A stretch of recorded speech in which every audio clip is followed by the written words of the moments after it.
So this might be the race where I'm actually going to start having issues. Bloody hell!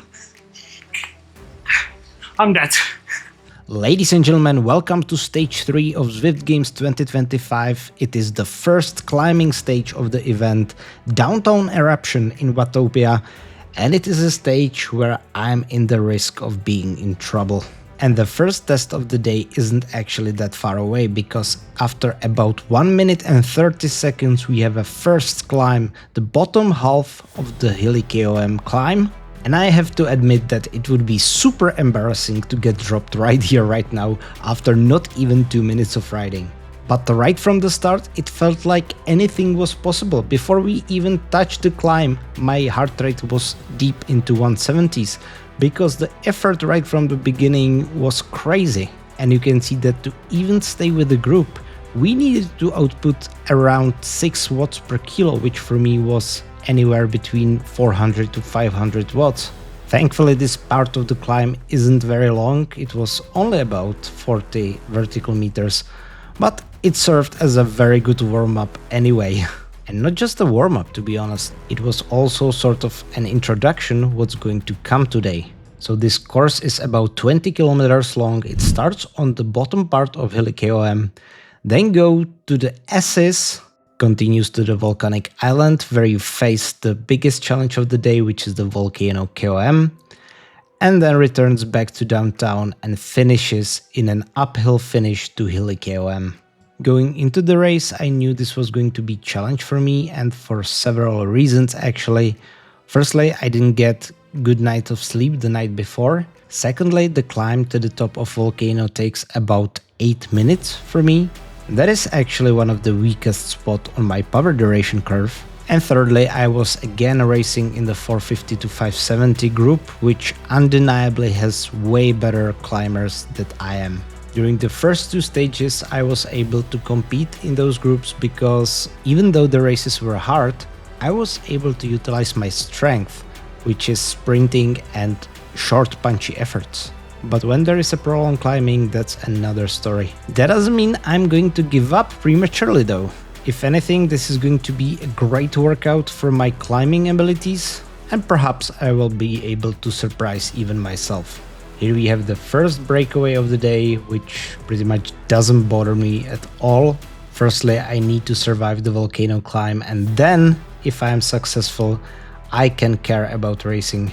And it is showtime! The start of the volcano KOM is right around the corner now, and there is still a lot of people in the front group. But then again, there weren't that many opportunities for people to get dropped. And the thing that I was afraid of unfortunately confirmed. The front group started climbing at around 4.5 watts per kilo, which isn't an effort that I can keep for 8 minutes. Currently, Xert predicts that I should be able to do 319 watts for the duration of 8 minutes, which for me would be about 4.25 watts per kilo. But then again, that's if I did the 8-minute effort as a time trial when I was fresh, not when I already had some riding in my legs. But I tried to match the group's effort in hopes that it would decrease with time, especially since I knew there is this little downhill and flat section where we could recover a little bit.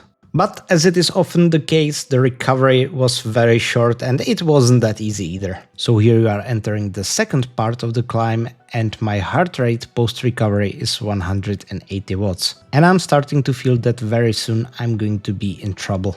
As I said at the beginning of the climb, I was hoping that the group's effort would go down in time. But this time it didn't happen. You can see that the group is still riding at around 4.5 watts per kilo, and that is not something I could have matched. Well, in practice that is. In theory, I still wasn't at my limit. This is my power analysis from Xert, and the purple line at the top is actually showing your potential performance. And if this line touches your power chart at any point during the race, it means that you really fulfilled what the program is expecting of you and maybe even surpassed it. And that didn't happen here, but let's face it, cycling isn't only about numbers, and there are many external factors that can influence how you feel during the race. It can be sleep or lack of thereof, it can be caffeine intake, it can be even your mood. And my point is, and the reason why every time after a race I analyze my performance, it would be very easy to assign the blame for this drop to me not being a climber, but in reality I should have been able to go with the group longer.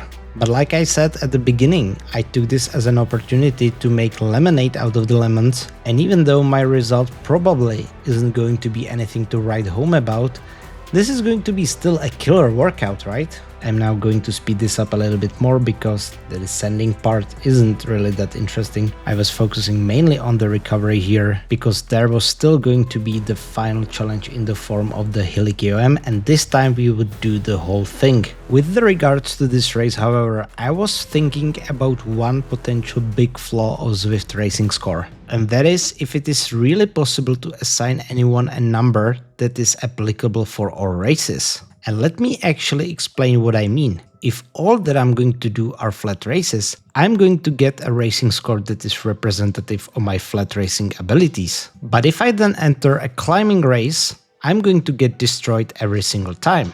And it goes the other way as well. If all I'm going to do are climbing races, I will get a racing score that is representative of my climbing abilities. But if I'm then going to enter a flat race, I'm going to wreck everyone.